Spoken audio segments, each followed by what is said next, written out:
อยู่ที่สวนสยามทะเลกรุงเทพกรุงเทพ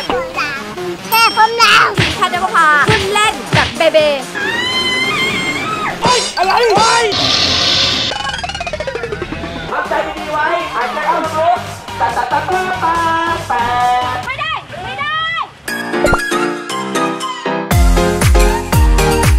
และตอนนี้พวกเราอยู่ที่สวนสาธารณะครับเดี๋ยวเราจะไปเดินเล่นกันทำไมล่ะคุณนะสวนสัตว์นะจ๊ะมีฮิปโปโปมียูสัตว์สวนจตุจักรกับผมนู่นนะครับมีเสื้อผ้าหลายอย่างเข้าซอย3แล้วก็เราอยู่ที่สวนสยามทะเลกรุงเทพฝนพักช่วงมาเป็นแล้วก็อยากให้ทุกคนมาเพราะยังไม่จ้าเขามีโปรโมชั่นใหม่ Amazing Pass 5 ฟรีการ์ด5แถม5เพียงคุณซื้อบัตร Amazing Pass 5 ใบแถมอีก5 ใบนั่นแปลว่าคุณจะได้บัตรทั้งหมด10 ใบเฉียบคมมากันเลยทั้งครอบครัวเลยมาให้หมดเลยยกกันมาทั้งโรงเรียนก็ได้ยกมาทำอะไรอ่ะตีกันที่นี่กว้างใหญ่ตีกันได้เต็มที่เจ้าเด็กมาตีกันทำไมเขามาเล่นสวนสนุกเล่นของเล่นสนุกกันเล่นกันที่นี่ถ้าคุณบอกเฮ้ยมาไม่ถึง10ตอนนี้เรารวมกันได้ประมาณ5 คนให้คุณซื้อโปรนี้ค่ะแก๊ง1+4นั่นหมายความว่าคุณซื้อ Amazing Pass 1 ใบนะคะก็ซื้อบัตรเล่นรายวัน4 ใบนะคะลด 50%โอ้โหมันครบจบในที่เดียวถูกต้องแล้วรู้ไหมว่าสวนสยามเขามีสโลแกนด้วยโลกแห่งความสุขสนุกไม่รู้ลืมครับพร้อมเล่นกันหรือยังคะพร้อมครับผมที่นี่สวนน้ำมันเล็กจังเลยเขาบอกใหญ่ที่สุดวันนี้ไม่เคยมาหนูโตมายังไงลูกไปเล่นที่เล่นอันแรกเลยก่อน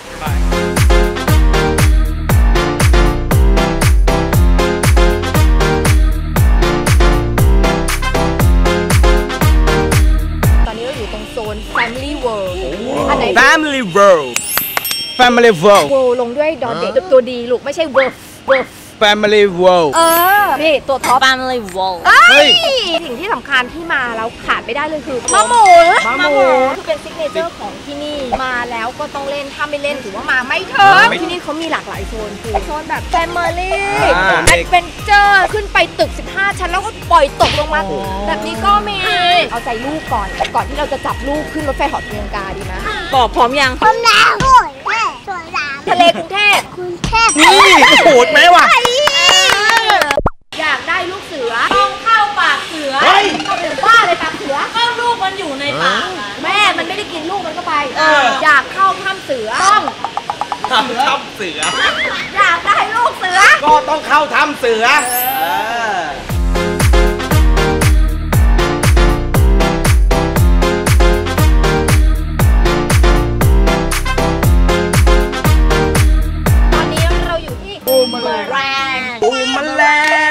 คว้างไปยิงเกษตรจ่ายกันเองนะไฮไลท์อีก1 อย่างต้องครับของสวนสยามคือแบบบูมแรงอันนี้คือย้อนไปแล้วย้อนกลับแต่ไปแล้วไม่มีวันกลับนี่หมายถึงอะไรเนี่ยเมื่อกี้ให้เล่นมะหมุนมันเบบีเกินไปเด็กไปเนาะมันเด็กเหมือนบูมแรงเนี่ยอยู่ใน Extreme World ชื่อมันบอกอยู่แล้ว Extreme แปลว่าอะไรรุนแรงขึ้นมาหน่อยหวาดเสียวเอาเป็นว่าเดี๋ยวเราไปเริ่มเลยดีกว่าว่าใครจะได้เล่นแล้วเราไม่ได้เล่นด้วยกันทุกคนหรอนี่เดี๋ยวเราจะให้เกียรติพี่แพทเล่นคนเดียวนั่นน่ะสิพี่แพทเป็นผู้อาวุโสใช่จริงอ่ะเพราะว่าเราอยู่ในช่องแพทนภพาชาแนลนั้นเอาละครับถ้าพร้อมแล้วท่านผู้ชมครับไปดูแพทนภพาอยู่บนบูลุยค่ะไปเลยขอดูก่อนว่าเป็นยังไงเขาร้องอ่ะกินแล้ว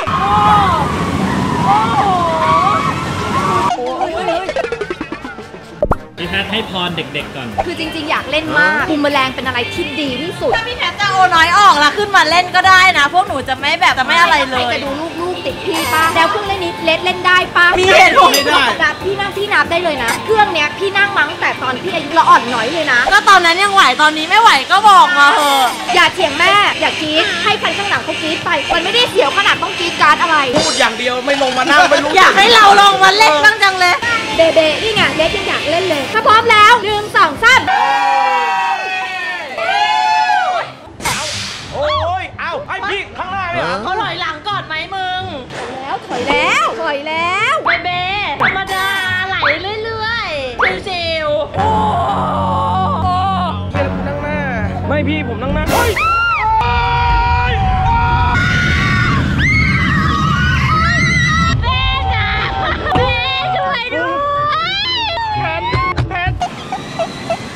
้าตาดูไม่ได้เลยลูก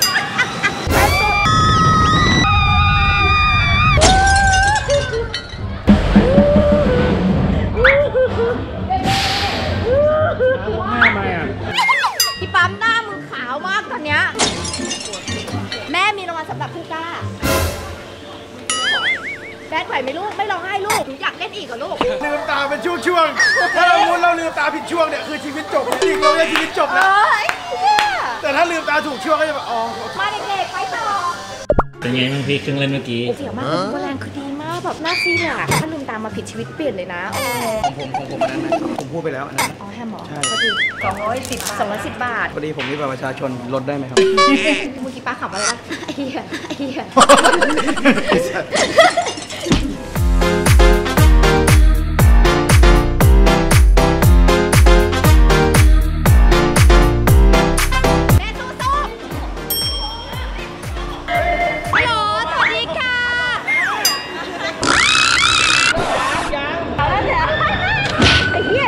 คิวเกินไม่ใช่อันนี้อะไรเนี่ยกูเริ่มไม่ไหวแล้วพี่พายอย่างไรแล้วผมกลัวมันก็เริ่มจะออกแล้วปลาบึกเล่นแล้วโอ้ยบ้าบอเลยเฮ้ยเจ้าบ้าเฮ้ยมึงเบาด้วยนะธรรมดามากจริงสบ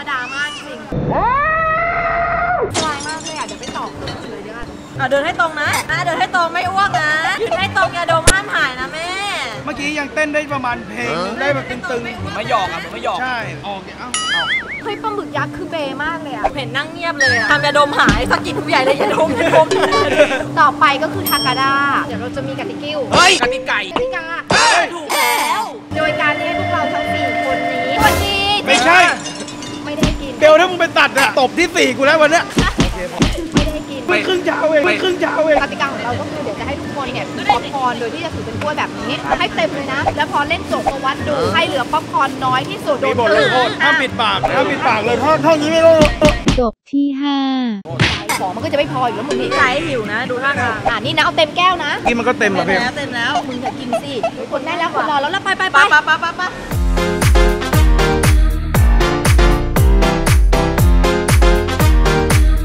ถ้าป๊อปคอร์นใครเหลือน้อยที่สุดจะแจกจบที่6ทำไมนักหนาเนี่ยป๊อปคอร์นใครเหลือน้อยที่สุดคนนั้นจะโดนทำโทษแต่เราจะทำโทษด้วยวิธีอะไรรอ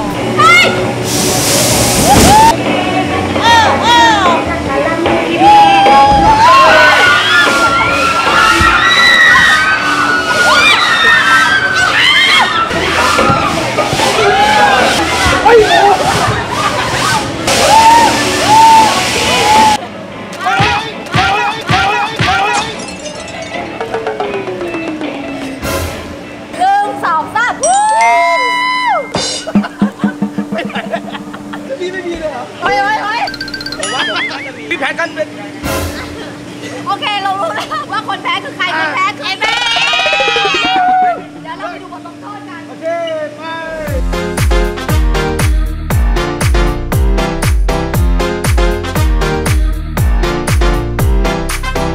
ท่านเดวพาขึ้นเล่นแบบเบเบไอเรื่องเบาะแฉะไม่ต้องไปห่วงเพราะตอนขึ้นไปมันแฉะอยู่แล้วเยี่ยวแตกกันเยี่ยวอันนี้คือเยี่ยวคนที่เล่นก่อนหน้านี้ชัดเลยยัดแม่งซึมปนไม่ได้โอ้สนุกเล่นสนุก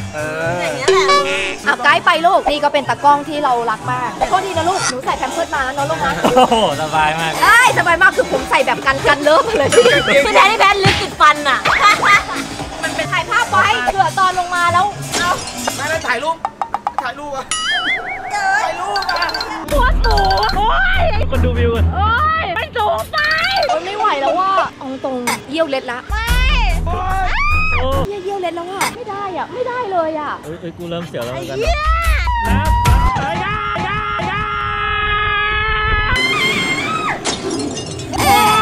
ขออีกรอบได้ไหมยังไม่ได้ภาพเลยเฮ้ยแต่มันแค่ทีเดียวเองไหวเยอะได้หลายเรื่องเลยตั้งแต่ดิ่งลงมาพูดยากกว่าพ่อแม่ผมเป็นไงบ้างพ่อแม่มึงสบายดีแต่ตัวมึงอะโอเคป่ะติดพ่อไม่ได้กำลังจะถามรักใครวะลงมาก่อนยังไม่ได้ถามเลยไฟก่อนไฟทุกคนเลยไฟลูกพี่ให้กำลังใจว่ะไฟเย่สู้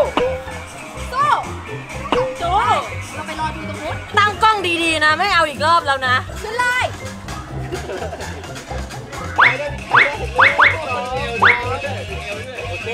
ไม่เหมือนไม่กอกลับอะพาซ้ำอะไอ้เหี้ยว่าแต่กูอ้วกกลางอากาศโชว์กูบีบแหวนเบี้ยวอะคิดดูเฮียเอ้ยสูงว่ะมึงมาให้หมดว้าว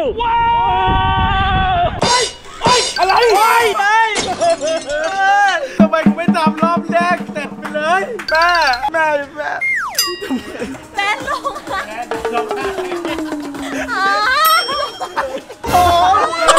ไม่ได้ตอบรักใครเลย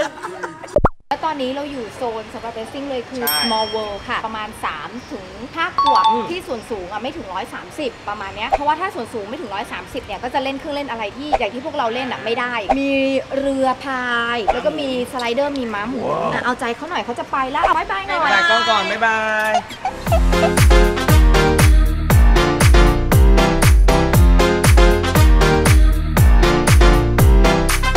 ตอนนี้เราอยู่ในโซน Family World ค่ะและเดี๋ยวเราจะพาเลสซิ่งไปดูไดโนเสาร์ที่นี่เลยผจญภัยแดนไดโนเสาร์ Jurassic Adventure นะคะซึ่งเดี๋ยวเขาจะให้เรานั่งรถจี๊ปเข้าไปแล้วก็ไปดูไดโนเสาร์ทั้งหมด50 สายพันธุ์ไปดูกันเลยดีกว่าว่าเลสซิ่งชอบสายพันธุ์ไหนคะลูกไปเร็วเลสโซนนี้ก็จะเหมาะกับเด็กวัยเลสวัยที่กำลังเรียนรู้เนาะชอบไดโนเสาร์ชอบอะไรอย่างเงี้ยนี่ไม่ใช่รถจี๊ปธรรมดานะอะไรหรอจี๊ปปกฉัด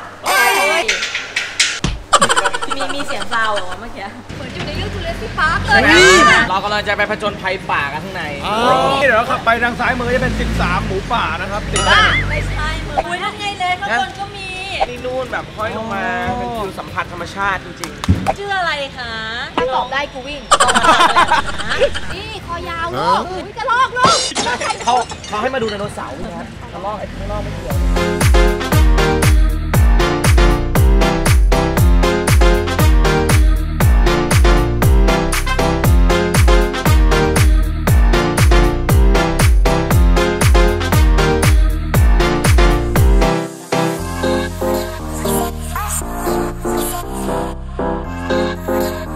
พวกเด็กมาศึกษากันได้ศึกษาพันธุ์ของไดโนเสาร์ที่แบบเขาเรียกว่าอะไรนะสูญพันธุ์ไปแล้วเพราะว่าคนส่วนใหญ่ศตวรรษนี้แทบจะไม่ได้เห็นไดโนเสาร์ใช่เฮ้ยตัวอะไรอ่ะก็น่าจะเป็นไดโนเสาร์ถ้าผมทายไม่ผิดโอ้นี่ตัวใหญ่เลยน่าจะกินพืชนะหน้าตาอย่างเงี้ยมันงับขึ้นมา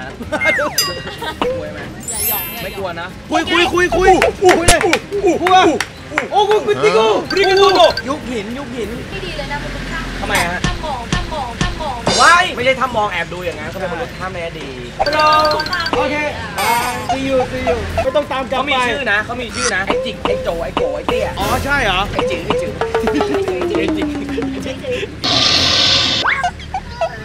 ่บ่ายก่อนมีพวกเสียงเลยโอเคพี่ไม่ใช่คนกลัวทางแฟนเสา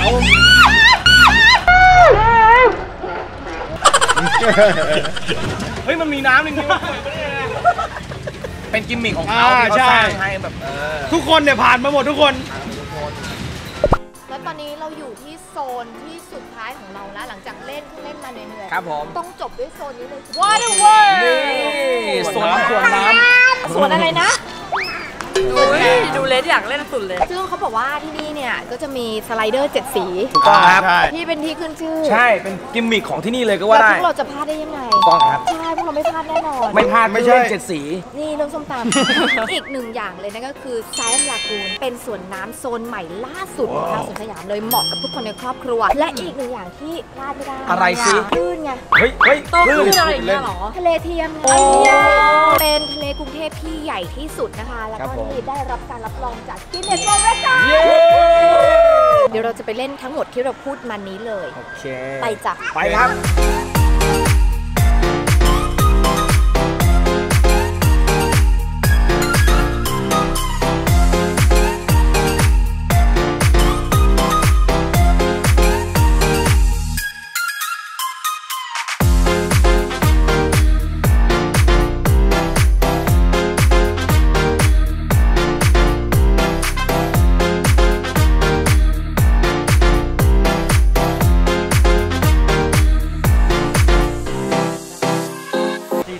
ไม่มีเซิร์ฟเหรอพี่ว่าไม่มีเซิร์ฟนะเวลาเรานั่งกินอาหารเราสั่งอาหารเขาก็เข้ามาแล้วเขามาเสิร์ฟทะเลเฮ้ยบ้าบอล่ะมีที่ไหนนะกรุงเทพนี่แหละที่นี่สวนสยามทะเลกรุงเทพโลกแห่งความสุขสนุกไม่รู้ลืมWorld Large Wave Pool นะคะเป็นทะเลเทียมที่ใหญ่ที่สุดไปลูกไปโต้ขึ้นกับแม่นี่ถึงตอน5 ขวบมาเล่นที่นี่ไอ้พวกอะไรกันสีแยกพวกอะไรครับพี่มีความสุขกับช่วงนั้นหน่อย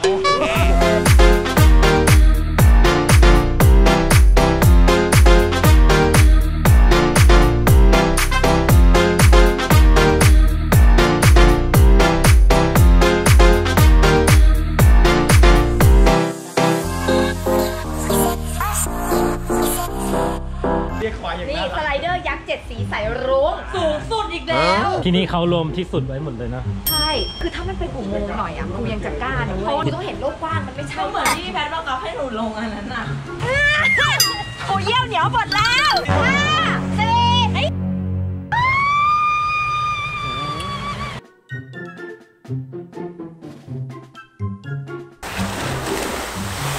ทำไมไม่ลงพร้อมกันอ่ะใครนับ 1 2 3มึงอะ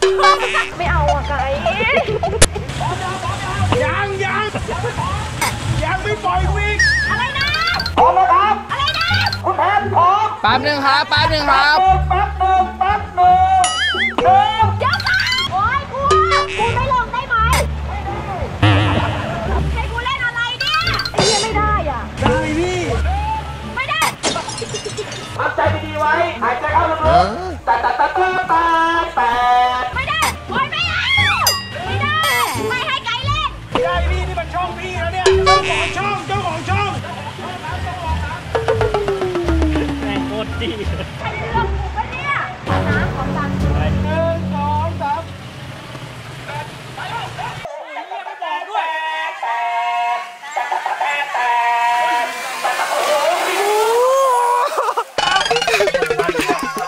โทษนะ ทำไม กางเกงในก็วินเล่นแม่ทำได้แล้ว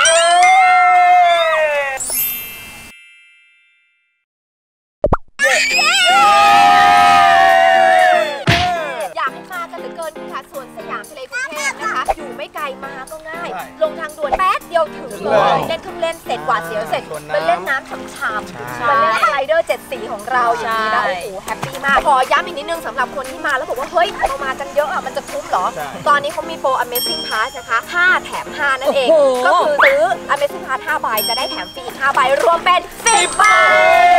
ยกเพื่อนยกฝูงมาเลย ถ้าสมมติว่ารวมตัวกันแล้วได้ประมาณ5 คนมาไม่ถึง10 คนหรอกต้องทำยังไงรู้ไหมลูกแก๊ง1+4ครับก็คือซื้อ Amazing Pass 1 ใบนะคะแล้วก็ซื้อบัตรรายวันนะคะอีก4 ใบลด 50% มาเที่ยวแบบเรานะเราจะรู้ว่ามันสนุกแค่ไหนมาเลยบ๊ายบายสวนสยามทะเลกรุงเท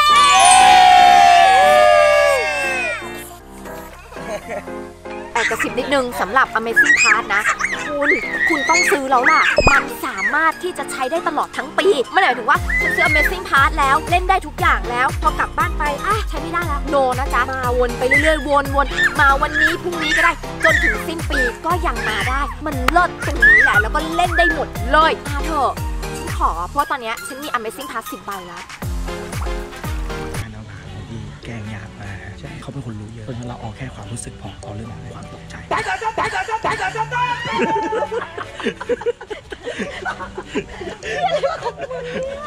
คือพี่ประกะหันมารู้ว่ามันจะแกล้ง